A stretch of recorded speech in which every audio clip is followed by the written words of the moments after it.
For cheap D2R items, visit aoeah.com. You get 3% off with the code ARIAD. Check the link in the description. Hello and welcome everybody. Today we'll take a look at another druid build, the Fire-Shapeshifter. And I'll present two different versions, one as a wolf and one as a bear. The mechanics here are quite similar to the Tornado Wolf. The fire effects by the equipment will cause additional area damage and also offer something for the eye. But especially all the graphic cards might get busy. So let's go for it. Looking at the stat points, you basically can proceed as usual. Strength and dexterity enough for the equipment, rest in vitality. This way you get maximum life points. But you could also put a bit more in strength to increase damage or in dexterity to increase block chance and attack rating. Here you have some leeway to customize your druid. I often do it like that. I aim for a certain value of life points with Vern equipment and then look at the values for damage and attack rating and divide the remaining points sensibly. In the skill tree it looks like this. In the elemental tree, Cyclone Armor is unlocked with 1 point and Firestorm, Volcano and Armageddon get skilled out. You will cast Armageddon by yourself. Volcanoes and Molten Boulder will be triggered by the equipment and we want them to become stronger, so we skill their synergies. Since the equipment will also bring Firestorm as a trigger effect, you could also expand the Firestorm synergies instead, Molten Boulder and Fissure. So already with the elemental skills there is some room for own priorities. The remaining points go to the shapeshifting skills, and here as I said there are two variants.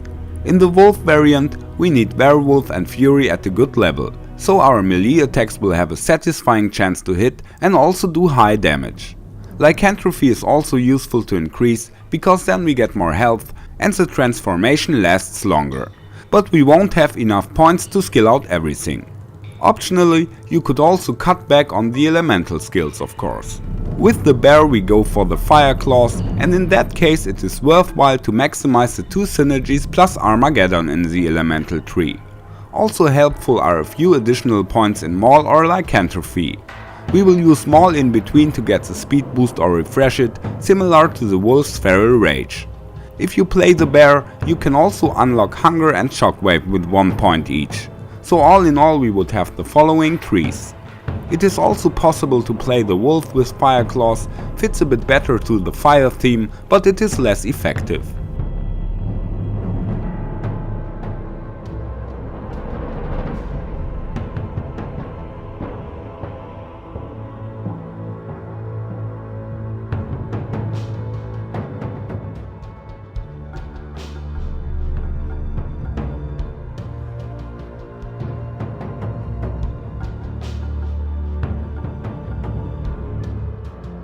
Here are the relevant breakpoints for this build. Different values apply for wolf and bear form.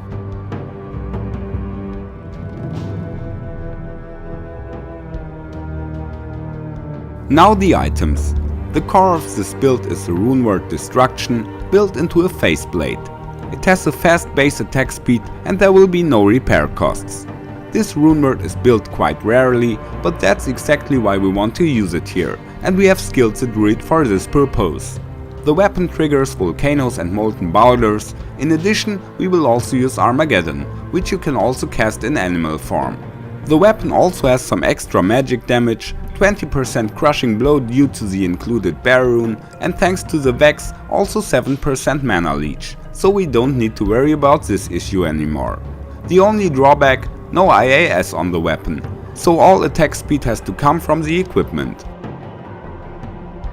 Further I wear a Raven Lore, socketed with an IAS ED jewel, mainly because it lowers the monster's fire resistances by up to -20%.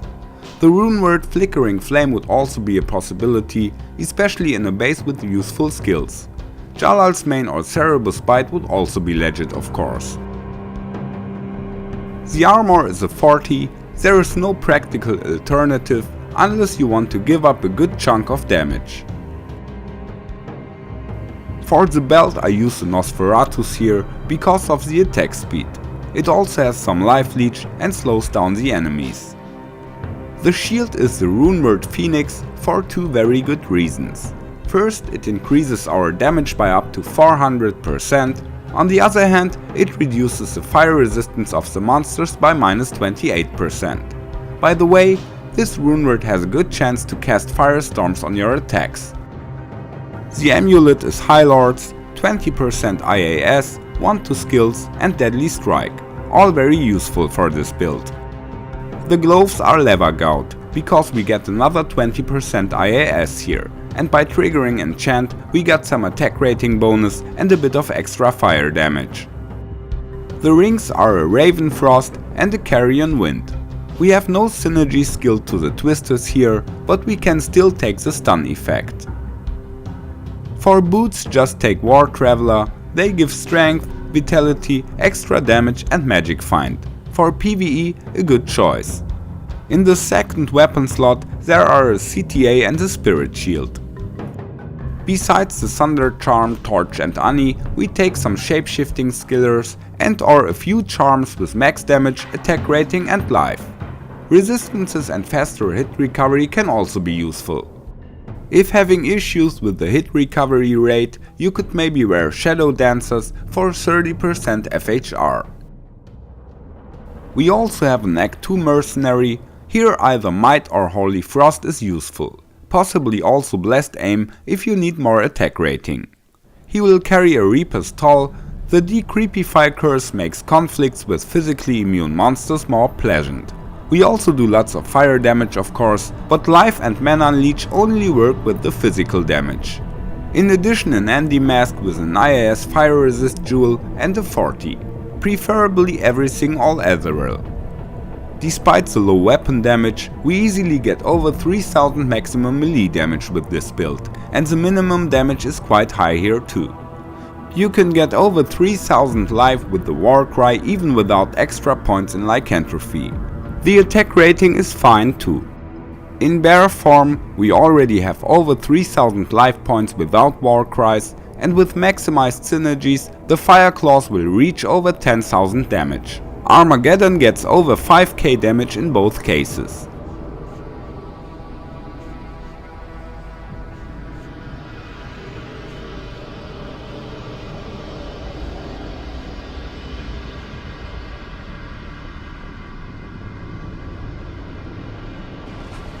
The gameplay is very simple. As a wolf, you mainly use Fury because of the high damage and attacking multiple targets, but in between you should also use Feral Rage for the speed and life leech buff. As a bear, you do very similar with Maul and the Fire Claws. Armageddon and Cyclone armor can be casted in animal form, only for the War Cries you have to change back first. As long as there are no dangerous enemies, I sometimes go without War Cries and only use battle orders before some serious fights. Here you can enjoy a few gameplay clips. My graphics card is not the best, so please forgive if it is a little unfluid at some points. Maybe Uber Tristram is also possible with little changes, like with the Tornado Wolf, but that would have to be tested by someone who has a stronger machine. I think it will be a little more challenging, because the weapon has a little less crushing blow and no attack speed on it, but it is conceivable. I say goodbye for now, take care and may the loot be with you.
Come on. Follow me.